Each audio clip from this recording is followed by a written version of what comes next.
Welcome to this webinar for employers to provide an overview of our new endpoint assessment guides. By attending, you're giving your consent for this webinar to be recorded and uploaded onto our ESFA YouTube channel, where you can watch it again afterwards. If you change your mind about consent, please dial off. My name is Karen Bennett and I'm joined today by my two colleagues, Claire Cassidy from the ESFA and Kabe Silla from the Institute for Apprenticeships and Technical Education, the Institute, who are going to support with the question and answer session at the end. I'm going to start with the webinar with an overview of the objectives around providing high quality assessment, and I'm then going to provide an overview of the guides. Please do review the guides, which can be found on gov.uk for the detail, as we're just going to be providing an overview. So what we're going to cover today, we're going to cover preparation for hiring an apprentice, delivery of the apprenticeship. We're going to walk through supporting your apprentice through Gateway and the endpoint assessment itself. And then finally, post-apprenticeship activities, which include results, feedback and celebration. We are then going to wrap up with a Q&A chaired by our host, Claire Cassidy. So if you've got anything you'd like to ask, please put it in the question panel on your screen as we go through. So what are the objectives of this webinar? This webinar has been designed for all employers offering apprenticeships, and our objectives are to provide a high-level overview of our new EPA guides for employers, promote consistency for endpoint assessment throughout the whole of the apprenticeship journey, promote awareness of endpoint assessment, and finally, to provide the opportunity to ask questions. We're also going to ask you to complete a poll at the start and at the end of the webinar, and the webinar is expected to around 35 to 40 minutes. So we're going to start with the first poll, which will come up in just a second.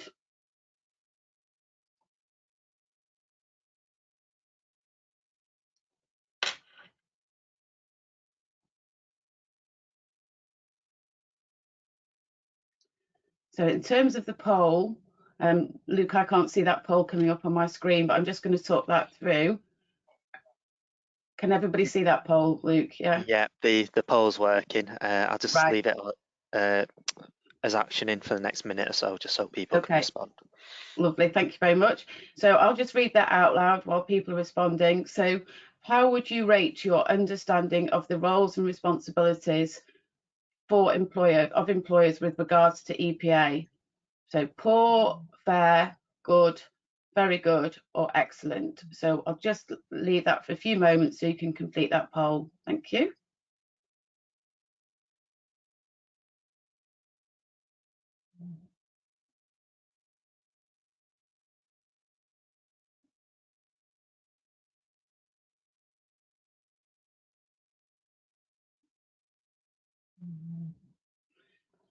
Okay, thanks very much for completing that poll. So I'm going to go now to the next slide.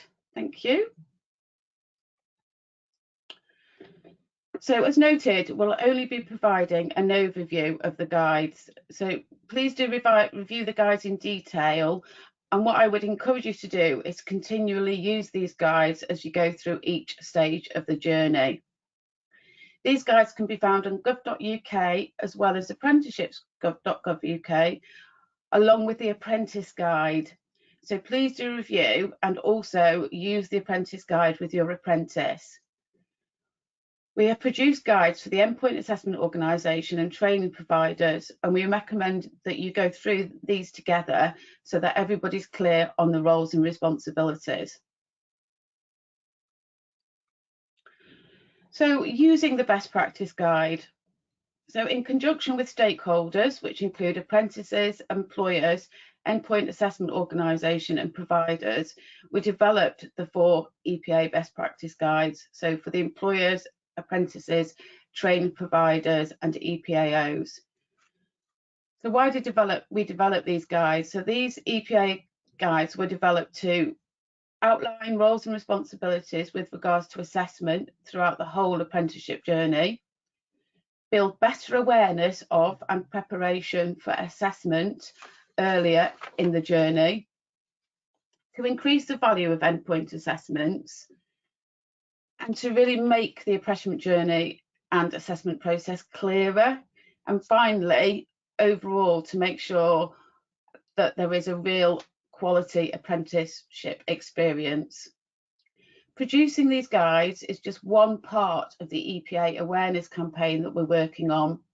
And this campaign will involve working with employers, apprentices, endpoint assessment organisations, and training providers to really increase awareness of understanding of roles and responsibilities for endpoint assessment through sharing of best practice guidance, the need to bring EPA to the front and all the way through the apprenticeship journey, and finally, the value of EPA.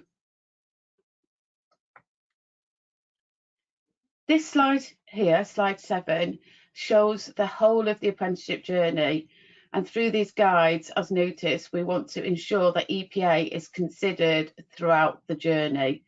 So whilst it's called endpoint assessment, it's really driving home the point that really it needs to be talked about all the way through the journey to really ensure that your apprentice gets that best quality experience.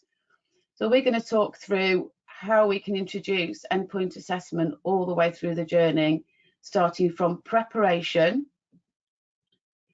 delivering apprenticeships, supporting your apprentice through gateway and endpoint assessment, results, feedback and celebration, and then, of course, achievement.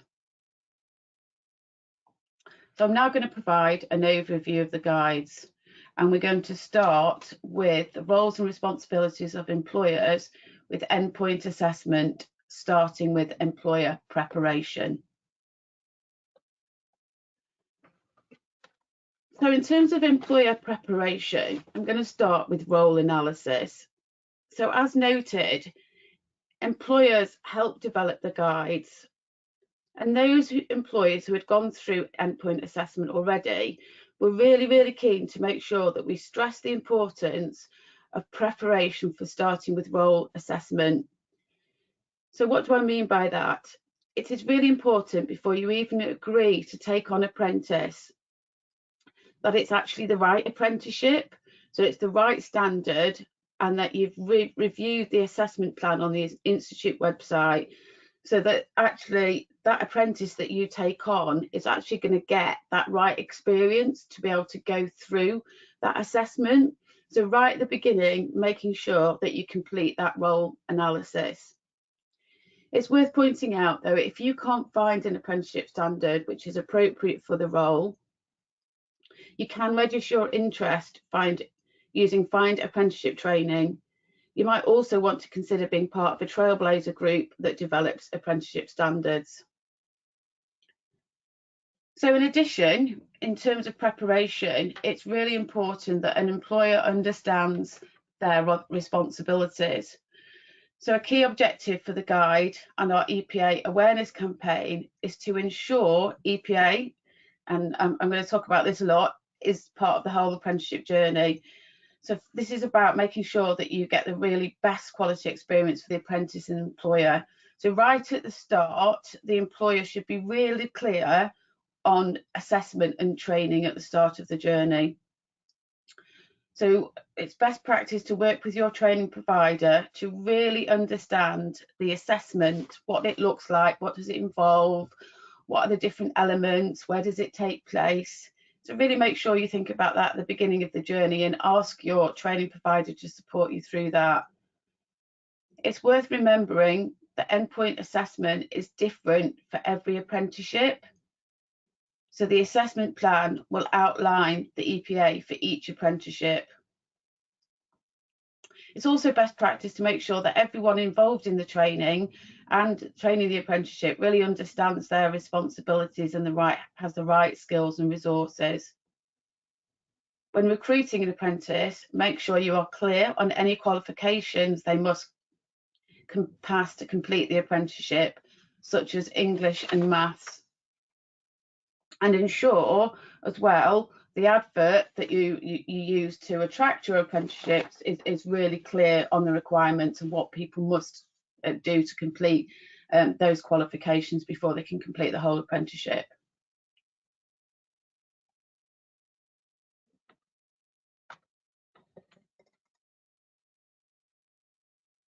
Just going to go to the next slide.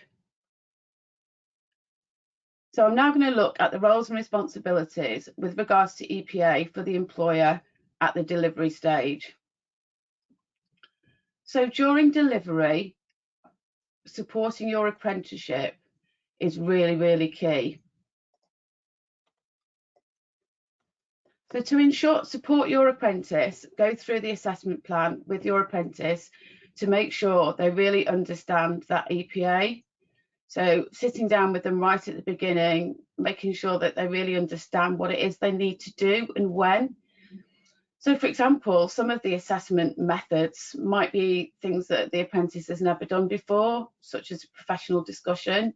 So that's why it's really important that you talk to them right at the beginning so that they've got time to prepare and they've got that real knowledge of what they need to do. Also, make sure that you outline what support will be offered to them to prepare for the endpoint assessment. Make sure the apprentice's line manager is aware of the assessment process and success criteria. So making sure that the apprentice has got access to any mock or example endpoint assessment materials, and your training provider can support you with that. If the apprentice needs any reasonable adjustments, you should work with your training provider to submit your application to your endpoint assessment. So it's really important that you do this really early on in the journey. And I would also recommend that you keep checking in on that because things do change. I'm now just going to talk a little bit about working with your endpoint assessment organisation. So we're at the delivery stage and the employer needs to select an endpoint assessment organisation. The training provider can support with this, and find the endpoint assessment organisation tool on gov.uk can also help you do this. So some of these things might be really obvious, but it's really important to talk about these things and make sure you've discussed with the endpoint assessment organisation in advance. So discuss with your training provider and endpoint assessment as early as you can a potential date for the assessment. It's really important that you understand what the assessment costs will be, including any cost for resits. Make sure that you understand what the preparation materials will be. As noted, talk about reasonable adjustments. It's really important that you understand what the lead time is for booking the assessment. So these are the things to really talk about well in advance so that you understand and the apprentice is not disappointed if they've got to wait a long time if the EPAO organisation is booked. Talk about the logistics and the technology, so what's going to be involved. And finally, so these are just examples. So as I say, there's much more detail covered in the guides, but I would encourage also to talk about what's the feedback process, so what actually happens when your apprentice has gone through the EPA, what's the notice, how long do you have to wait, what's the process, and also find out what the appeal process is. Finally, in terms of delivery, I'm just going to talk about what you should do around that ongoing delivery piece. So it's best practice to meet regularly with the training provider to track the apprentice's program progress. If the timelines change, update your EPAO.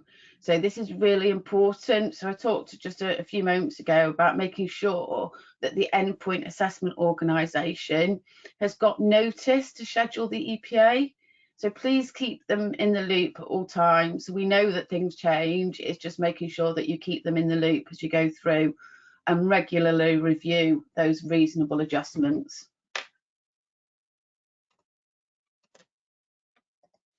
So now let's look at the employer support through the Gateway and EPA, actual EPA process.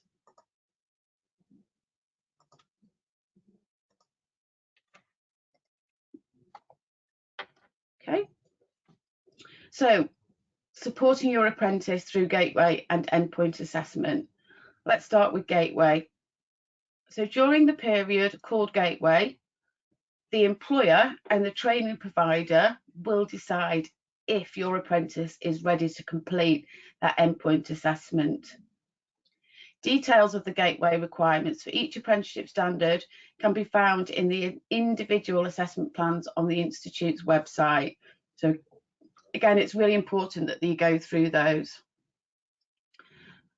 To prepare for Gateway, you should check with the apprentice that they actually feel ready for the endpoint assessment organisation. Make sure that they're provided with mock assessments. Just to my point earlier that some of the assessment methods might be new to the apprentice, so it's really important that they've been given time and opportunity to practice and feel comfortable with them. Make sure that they've had enough time to complete the requirements for Gateway, which will be in the assessment plan, and make sure that they submit any work required in advance of the endpoint assessment. And finally, has achieved any required qualifications that they need to have done.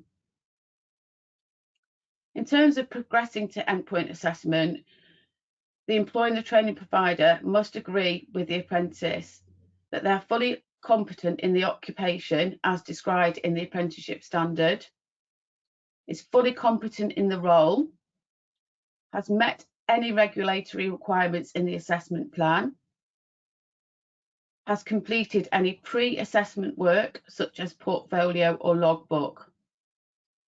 So leading up to the endpoint assessment, check the apprentice feels prepared, check that their line managers and colleagues know that they're about to take their endpoint assessment. So, you know, what other things have they got going on at the time? So just making sure that everybody's aware that they're doing it so that they really feel supported. And that the, you know, I've talked about this again, but it's just worth stressing again. So the apprentices, line managers and colleagues can support apprentices with any mock assessments. So for some organisations, they might have apprentices that have already gone through a similar apprenticeship programme, so they can support them as well.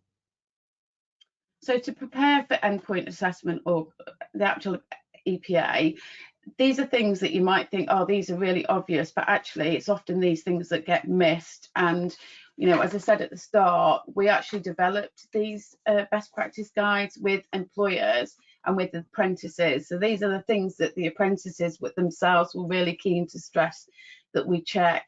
So really check that the apprentice knows the location and the details of their assessment and has got a contact for the day of their assessment. Make sure that all health and safety requirements are met and that required IT is in good working order. Check that the assessor can access the building. So as I say, some of these might feel really obvious and really straightforward, but preparation on all of these aspects are really critical and important for the apprentice to be able to perform at their best during EPA. So let's cover results and celebration. Looking first at resits and retakes. If the apprentice is unsuccessful in any part of their EPA, you should work with the training provider and EPAO to decide whether they need to resit or retake. A resit involves the apprentice resitting one or more components of their assessment without further training.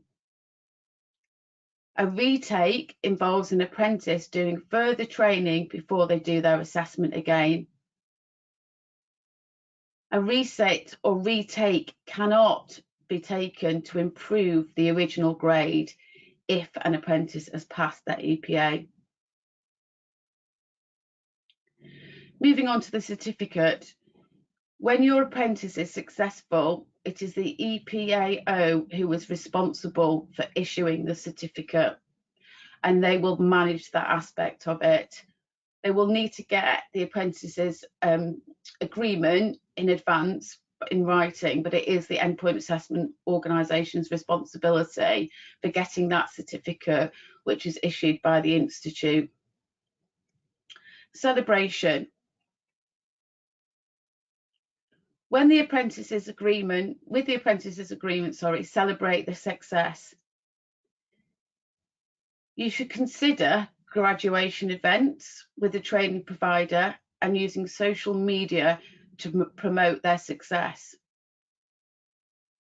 So one of the things that you can find on gov.uk is a graduation toolkit. So on that graduation toolkit, there's a suggested agenda, materials. We've also developed a graduation Ebadge that apprentices can use on their emails. So that's all on gov.uk, because we know that many organisations do a graduation ceremony, whether it's virtual or face-to-face. So there's some great tools on that, on the graduation toolkit that you can use. You can also nominate your apprentice for the National Apprenticeship Awards and any in-house award programmes. So we've now gone through an overview of the roles and responsibilities of the employer. Sorry, my screen is jumping forward, so I'll just go back. We've now gone through an overview of the roles and responsibilities of the employer with regards to assessment throughout the whole of apprenticeship journey. So I'm going to go to that poll again. So if we could put the poll up. So it's the same poll as earlier, but now you've listened to us, me talking about the roles and responsibilities. It'd be great if you could complete that poll again.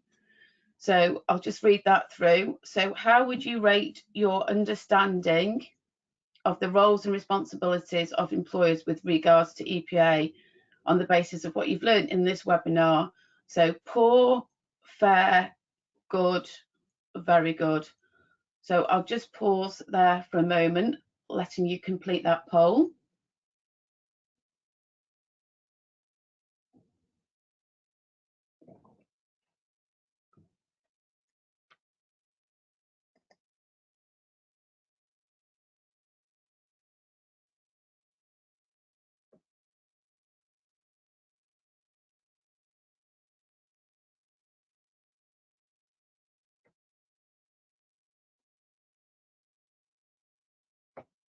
So thanks very much for completing those polls. It's really important for, and it's really useful for us in terms of developing, as I say at the beginning, these guides are just one part of our campaign to improve awareness around endpoint assessment.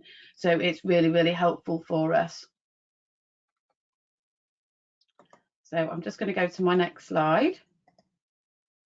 Okay, so many thanks for listening to this webinar on the roles and responsibilities of EPA. So we're now going to hand over to Claire Cassidy, who's going to lead the Q&A section of the webinar. So thanks very much, Claire. Hi, good morning, everybody. So the first couple of questions I'm going to go to Kibay with. And so it's, do I have to select the endpoint assessment organisation or can the provider? Good morning, everyone. Thanks for the question, Claire. So as an employer, you should choose which EPAO conducts the assessment, and you can do that either directly by looking through the register and selecting an EPAO, or in consultation with your training provider. Having the ability to choose your EPAO ensures that your apprentice is assessed on the right knowledge, skills and behaviours for your business. The EPAO will ensure the quality of the apprenticeship by conducting a thorough and impartial assessment of the apprentice's skills. Thanks, Kibay. And the next question is, why can my training provider not complete the assessment? Okay. This is because the EPAO should be separate from the employer and the training provider to ensure that the assessment remains impartial and independent. Details around roles and responsibilities are included in the endpoint assessment plans, which captures that information around independence. This is slightly different for integrated degrees, as the process allows for the training provider, which will be the HEI, the Higher Education Institute, to provide the training and the delivery of the assessment, as they own the degree qualification. And information, like I said, will be in the endpoint assessment plan, which will detail how independence and that impartiality will still be managed, even though the HEI are delivering the assessment. Okay. And then just, I mean, Karen has mentioned this already, but where is the assessment plan, which is part of the apprenticeship standard? Yes, of course. You can find the endpoint assessment plan for each apprenticeship on the Institute for Apprenticeships and Technical Education website. If you search for the apprenticeship, you'll then be able to see a copy of the occupational standard, which details the knowledge, skills, and behaviours required for that occupation. But you'll also be able to find the endpoint assessment plan there as well. Okay, thanks very much. I'll answer this one that's just come in. So I thought we only had to engage with the EPAO 6 months before the endpoint assessment. So this was introduced as part of the funding rules, and that does confirm that the dialogue must commence at least 6 months before the planned end date of the apprenticeship. So as part of this process, all information required for the endpoint assessment must be ready to present to the endpoint assessment organisation for the gateway.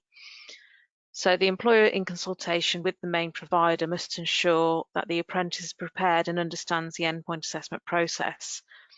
Therefore, it is best practice to engage the EPAO as early on in the process as you can, and this is to ensure that the apprentice has the best experience and is fully prepared. If you can engage with the EPAO earlier than the 6 months, then obviously this just gives the apprentice the best opportunity and more opportunity to interact with the EPAO, and the EPAO can provide any support and guidance, which a lot of the EPAOs do give to the training provider and to employers about what they expect and what they would expect the apprentice to have achieved at Gateway for that apprenticeship standard. So next question, we haven't seen any mock assessments. Who provides these? Karen, do you want to come in on that one? Yes, thank you very much. So yeah, I mean, I'm just going to go back to that other question as well, if you don't mind, Claire, just to expand on that. But you know, it is best, what we're talking about here is it's about really best practice to engage with the endpoint assessment organisation as early as possible. And it's also, I just wanted to reiterate the point around making sure you talk to the apprentice as well about that assessment. So it's about giving them enough notice to get prepared around it, particularly if it's an assessment method that they haven't done before, which leads me on to that mock assessment. So it is important to make sure that the apprentice has got opportunity to go through the mock assessment. So I would talk to your training provider about that. So they should be able to help you and get those mock assessments for the apprentice, you know, quite early on as well, because we're all different, aren't we? And some people like to get prepared well in advance. So speak to your training provider. Yeah, thank you. And next question. So who manages the reasonable adjustment process? So do you want me to do that, Karen, or do you want to come in? Yeah, no, that's great, thank you. No, that's fine. So it's best practice to work with your provider at the start of the apprenticeship to discuss the potential reasonable adjustments and to discuss all the way through the apprenticeship, as this may change. So what may be a reasonable adjustment at the beginning of the apprenticeship standard, 3 years later, if it's depending on the duration of the apprenticeship standard, that may not be applicable, or it might be something that has come in part the way through, you know, the apprentice being on that apprenticeship. So it's always worthwhile to just have an ongoing discussion with the training provider, and if it's still applicable or something needs to be added in towards the end of the apprenticeship, you also then bring into the discussion the endpoint assessment organisation so that they can put in place any adjustments that are required for your apprentice. So this is one that has also come through on the question chat, is who gets the certificate? So once an apprentice has achieved all of the components of their endpoint assessment, the EPAOs will apply for the certificate using the online apprenticeship service through the Apprentice Assessment Service. During COVID, we did introduce flexibilities so that the certificate could go where the apprentice needed it to go to, i.e. if the employer was closed, then it could go to the training provider or the apprentice direct. So we are reviewing this as a longer term solution, and we're working with a number of endpoint assessment organisations on this. But you have to remember that the EPAOs need written agreement from the apprentice to issue the certificate, which should have been requested early on in the process. And endpoint assessments do not issue their own certificates. They should be issuing a statement of results to the train provider and the employer so that you are aware of the outcome of that endpoint assessment for your apprentice. Is there anything you want to come in on that, Karen? Thanks, Claire. Yeah, just to say that, as you said, we did introduce flexibility during COVID, so the certificate could go to both the employer and the apprentice, but we are looking at a longer term solution for that. I know that for some employers it's really important that they get the certificate so that they can hand that over as part of a sort of ceremony, and so but for some organisations where sort of logistically it doesn't work out like that, they want to go to the apprentice. So we are looking at a longer term solution where there are flexibilities. However, at the moment it can be sent to either the employer or the apprentice. Thank you. We've got one question come in to say, can you explain your reference to Ebadge and the link to find this? I can, yes, thanks very much. So an Ebadge is something that you would have on the bottom of your email. So for example, if you're a membership of a professional organisation, so I'll use my own example. So I've got HR professional membership, so I might have that badge on my certificate, on my email. And what we did with the graduation toolkit was we just developed an e-badge. So it's like a little, you can cut and paste it as a picture and use it on your email. So I think one of the things that we did when we developed that graduation toolkit is we talked to apprentices themselves around what kind of things would help them feel, that prestige of apprenticeships, and they came up with the idea of an e-badge. So that graduation toolkit can be found on, if you go under apprenticeships.gov.uk, it is on there. Also I think you can get it through the apprenticeship.co.uk site, but we'll make sure, I don't know, I can't get to my email, but I know whether you can share that link, Claire, to that graduation toolkit.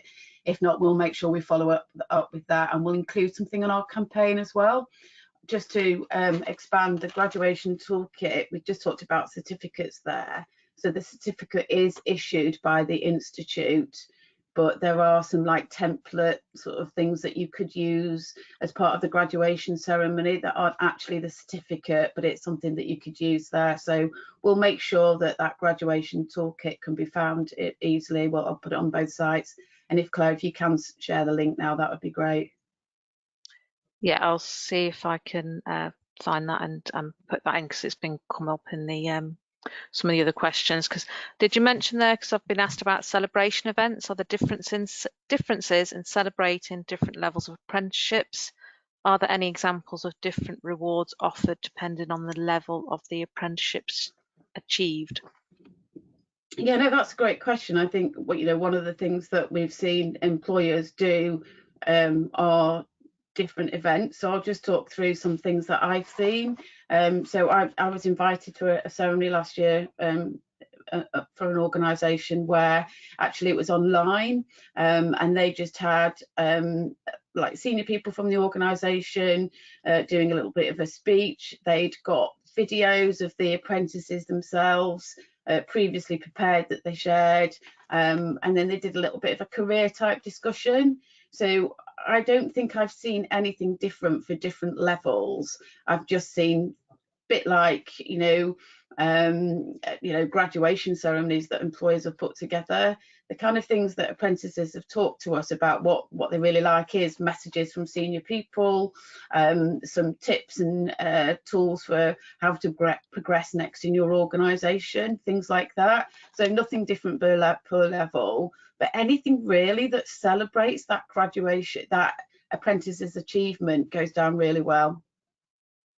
I'd probably speak to your apprentices as well and maybe get them to see if they could organise it, or previous apprentices. So we haven't covered anything on costs, so we've just been asked, how does this work? So we do have further guidance on costs will be covered in a funding rules, and in this webinar we've just covered the overview of roles and responsibility.